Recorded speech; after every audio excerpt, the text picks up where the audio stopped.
I'm Epiphany Ferrell. I'm reading selections from the story The Montague Look, published in the Stoker-nominated anthology Shakespeare Unleashed, published a couple years ago. The Montague Look. I wake in darkness. I should not be in darkness. Something has gone wrong.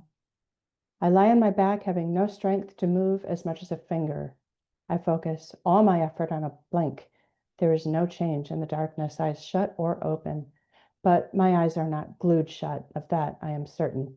It never should have gone this far. I lie in the filth of my own bile. Though I can't smell, I know I stink. The bloat is uncomfortable. Microbes move in my organs, wiggling and consuming. I sense the ammonia and the hydrogen sulfide they produce, feel the gases swell against my putrid skin, pushing my stomach against the top of the coffin, ballooning my legs, my arms, my neck. I have spent precious moments of consciousness in sleep. I waken to a pounding in my ears, a thumping that stereos across my moistening brain. My arms and legs itch, each nerve stinging. My face crawls and prickles. It is my stilled heart coming again to its purpose.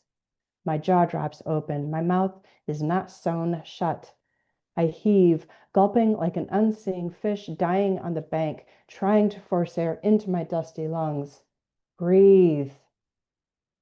I crawl from the coffin, spilling out onto the floor next to it. I must find her, my beloved.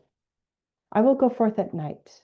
My eyes are adjusted to the dark. The daylight burns them where it slants in through the doorway. I am afraid to leave this place, but the hunger in me tells me I must. I stagger down a street, my feet taking me without thought. I stop at a shop window and stare at my reflection, looking into my own eyes, and I know what I see there. Something not sane. The Montague look, they called it, those who hated my family. The same expression I remember on my grandfather's face at his execution. The same look in my mad brother's eyes when they locked him away. She was so afraid, my wife. She had no faith in the magic or the science. She pleaded with me. Just let me die, she'd said. I cringed there in the cellar, remembering how I'd pried open her clamped shut jaws, forced the spoon between her teeth. Cancer will not win. I will not let it. I drank the rest, the liquid numbing my throat. Our daughter, holding her mother's head, looking at me earnestly. She had been my assistant in the lab. She knew. That look on her face, I shudder. The Montague look. I know now I took too much. I overdosed. That's why I went so far, was dead so long, why I began the process of returning to Earth.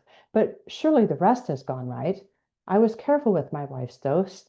She'll awake, my Juliet. The house is arrayed for a vigil. The mirror in the hall is shrouded. She is gone, my daughter says, beyond your reach. Her face is her mother's, but the expression is pure Montague. I know that look. She returned as your potion forced her to do, my daughter says. There is no joy in her voice. Death is better than what you forced her to become. How? It's all I can say. My daughter offers me a cup of tea. She smiles her Montague smile. My darling wife lies in her coffin, one she selected herself when she received her diagnosis. It is now my marriage bed. My Juliet's limbs are puffy and unyielding. Her parchment eyelids slit, and beneath them is gel. I see my daughter has sewn her mother's mouth shut. You failed, my daughter says. She helps me into the coffin where I may embrace my dead wife, where I may lie with her in death as we walk together in life. Over and over, my daughter says. There's venom in her eyes. She gestures at the cages where our resurrection mice hurl themselves against the glass. As I watch, they die, stiffen, awake. Over and over and over, my daughter says, until you remove the heart. There's a hollowness in my wife's chest where her heart should be. My own heart slows. I count between beats, 80, 90. I am gape-mouthed, instinctively gasping at air my lungs will not receive. I feel the cycle begin again.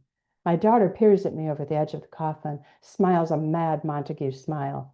This time, she says, I'll nail it shut. The time after that, you'll feel the worm. And the time after that, the pounding of nails covers her voice. My eyes leak fluid. The microbes stir. And thank you for listening, and thank you for the opportunity, Charles.